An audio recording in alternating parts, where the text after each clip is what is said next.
Nomad People is a desert land, a dry and barren region. Moving toward us is a group of people and their livestock. These people are wanderers who have no permanent homes. They live under the open sky with their flocks. But how do they live? Why do they move from place to place? They have found that the land is not entirely barren. In places, there are small shrubs and sparse grass, enough to support sheep and goats. On these flocks, the nomads depend for meat, milk, and wool. To find enough pasturage and water for the flocks, the nomads keep moving from place to place. People who follow this kind of wandering or nomadic life are found in various regions of the world.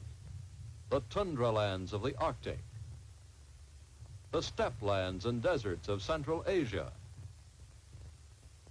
the dry lands of Australia, and the northern part of Africa. These are regions where the climate is not suitable for. The leader of these desert nomads is called a sheik. He decides where the group shall make their next camp. The campsite will be near this water hole. Water is most important to the nomads and their flocks. The place the sheik has chosen may look dry and bare, but there are small shrubs on which the flocks can graze. And so the sheik gives the order, make camp. Setting up camp is a job that these people have done many times over. The sheik supervises the work, for he has complete authority over the 30 people in his group. Let's meet one of the families in this group of nomads.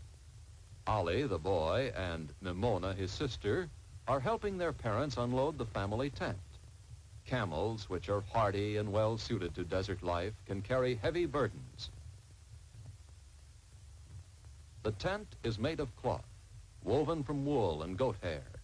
The tent poles are carried along too. While the women busy themselves setting up the tents, the men and boys look after the flocks of sheep and goats. The animals are already finding shrubs on which to graze. As a protection against the hot sun, Ali and his father wear a head covering called a turban. And each one wears a loose cloak called a burnous, a protective covering against the hot winds and blowing sand.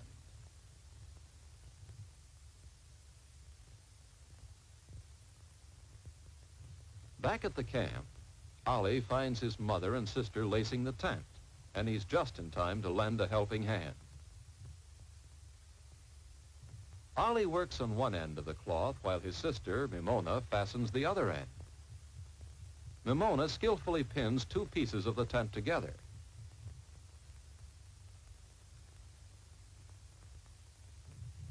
Ali unfolds one of the woolen rugs that is part of the household goods belonging to the family. Each family carries all its possessions, blankets, utensils, some food, and of course, water. The water is usually kept in a goatskin bag.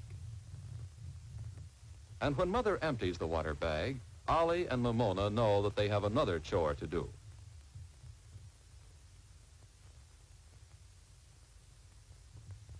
At the water hole near camp, they fill the bag. Water is precious on the desert. The lives of these people and of their flocks depend on these water holes, which are few and far between. While the children get the water, Mother prepares supper. The main dish is called couscous, a kind of flour paste. Ready by the time Father is finished with his evening prayers. These people are Mohammedans. They pray their faces toward Mecca, the holy city of their faith. Later, the family is seated in their tent for supper. Of course, there are no chairs. They would be too bulky to carry from place to place. Everyone sits on rugs or mats and shares the same dish of couscous. After supper, the children gather around a fire and listen to a storyteller relate old tales, stories about their tribe and legends about great heroes. From generation to generation, Knowledge is passed on by word of mouth. There are no books for these nomad children. Here is a pattern of life much like that of the wandering tribes of biblical times. The next morning, soon after sunrise, the nomad camp is beginning to stir with activity. With a light lunch of dates and bread, Ali and his father are off for the day. The shepherd who has watched the flocks all through the night is now relieved of his task. From their sheep, the nomads get wool, which the women weave into cloth. Nimona and her mother weave their woolen yarn on a hand loom. The loom is part of the tent frame and is small enough to be carried about with the tent. Some of the cloth that Mother is weaving will be made into clothing or blankets. Some may be sold in the village at the edge of the desert. Grinding flour is another task the women do. Wheat bought in the village is ground between two stones.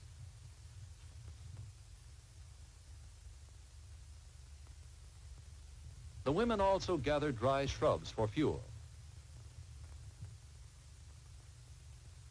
Sometimes this daily routine of nomad life may be interrupted. Right now, Ali and his father are looking for a baby goat that is missing from the flock. The binoculars father is using are one of the few pieces of modern equipment he has. Father suggests a plan, and another shepherd and Ali set off on the search. Left alone on the desert, a young goat or lamb would soon die. Ali knows he must find the animal quickly.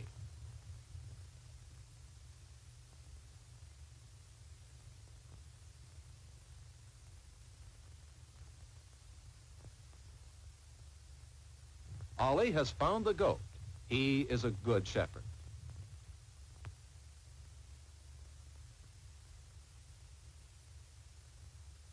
And so, day after day, the simple life goes on. Ali and his father and the other shepherds tend the flocks that are their livelihood. And then, one day the sheik rides up to talk with the shepherds.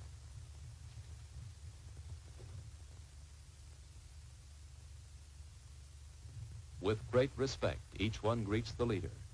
The sheik has been looking for new pasturage for the flocks. It is time, he says, to move on, for most of the pasturage here is gone. The flocks have eaten most of the shrubs in this area. And so the decision is made to move. The men bring the news to camp. Everyone must be told to begin packing.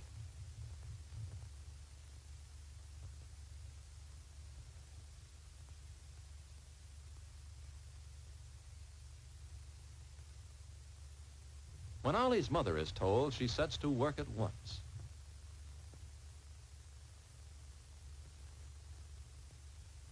The other families, too, begin to take down their tents. The camels are brought in for loading. Everyone knows what to do, for breaking camp is something that is done again and again.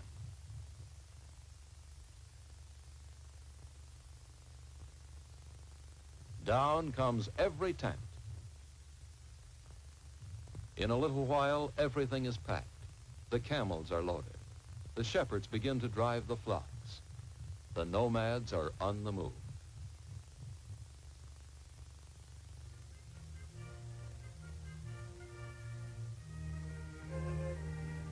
Somewhere in the vast desert, they will find new pasturage and another water hole. Food and water for their flocks. This is the pattern of nomad life. Moving, grazing the flocks, and moving again. This is the life of nomad people, the wanderers who live with their flocks under the open sky.